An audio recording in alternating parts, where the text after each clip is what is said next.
যাদের পাঁজর ভাঙা শ্রমের বিনিময়ে দৈনন্দিন জীবন সহজ হচ্ছে, কেমন আছেন তারা?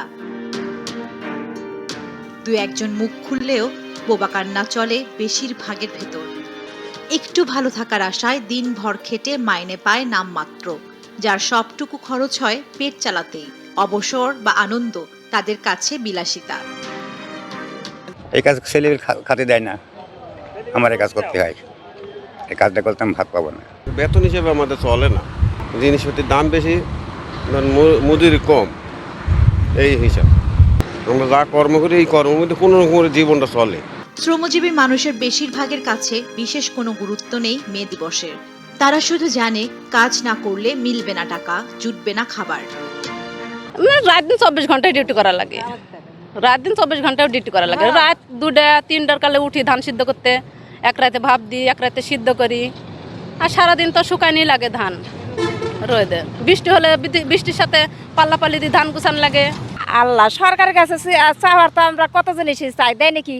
দেয় তো না, দামও কমায় না, আর দাম খালি বাড়াইতেছে, চালের দাম বাড়াইতেছে, এর দাম বাড়াইতেছে, এইভাবে দিনের পর দিন, বছরের পর বছর শ্রমিকের ন্যায্য অধিকার নিয়ে আওয়াজ উঠলেও তা হারিয়ে যায় সিন্ডিকেটের উচ্চকণ্ঠে।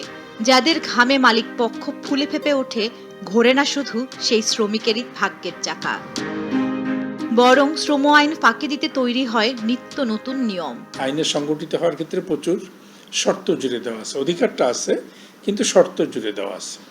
তো এই শর্তগুলো যদি আপনার শিথিল না করা হয়, তারা যদি সংগঠিত না হয়, তাহলে কিন্তু তাদের পক্ষে আপনার এই আইনটার সুবিধাটা নেওয়া সম্ভব না। এবং অন্যরা যারা আইনের বাস্তবায়নের জন্য দায়িত্বপ্রাপ্ত বা আইনটা নিশ্চিত করার জন্য যিনি দায়িত্বপ্রাপ্ত মালিকরা, তারাও খুব বেশি সচেতন হবে না যদি চাপটা না থাকে। প্রতি বছর পহেলা মে ঘটা করে আন্তর্জাতিক শ্রমিক দিবস পালন করা হলেও বন্ধ হয়নি বলপূর্বক শ্রম, বাড়তি কর্মঘণ্টা, শিশুদের ঝুঁকিপূর্ণ শ্রমের নিয়োগ সহ নিষিদ্ধ বিভিন্ন কাজও। মাথার ঘাম পায়ে ফেলে খেটে খাওয়া এই মানুষদের চাহিদা কিন্তু তেমন না। ন্যায্য বেতন এবং পর্যাপ্ত সুযোগ সুবিধা পেলে পরিবার নিয়ে হেসে খেলে অনায়াসেই জীবন কাটাতে পারেন তারা। মালিক শ্রমিক বৈষম্য কাটিয়ে শ্রমিক বাঁচুক নিরাপত্তা, মর্যাদা এবং ন্যায্যতার সাথে।